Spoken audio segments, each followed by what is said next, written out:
struggling with my Year 12 science class. Are they hard to control? Well, I don't have discipline problems as such. It's just that they don't seem to think that science has anything to do with their lives. It's depressing.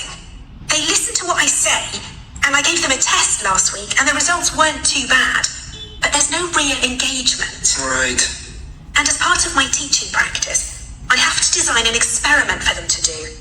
I was wondering about something on the children's diets. You know, asking them to record what they eat and maybe linking it to their state of health. Let's think. So your methodology would involve the children recording what they eat, okay, but you'd also need to have access to the children's medical records, and I don't think people would be happy about that. Confidentiality would be an issue. If you could get the right data, the conclusions might be significant, but I suspect it's not going to be easy. Right. Have you thought about doing an experiment using animals? Wouldn't that be upsetting for the children?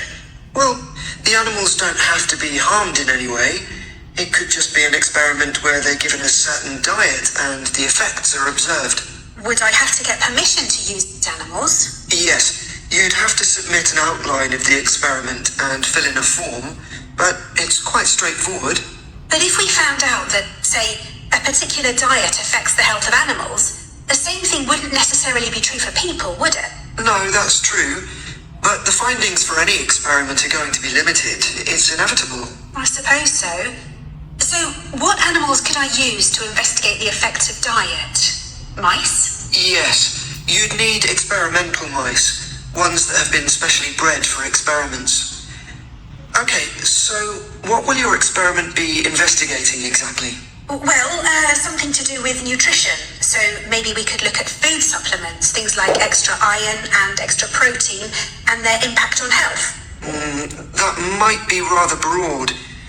Maybe just look at the effects of one supplement, like sugar, on the health of the mice. In fact, maybe the focus could be on whether mice can control their own diet. So what happens when they have access to more sugar that they don't really need? Exactly.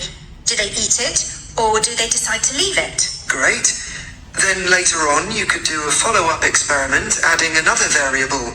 Like, you could give some of the mice the chance to be more active, running on a wheel or something, and the others just sit around and don't do much. Or I could repeat the experiment, but change the type of food I provided, or use mice with a different genetic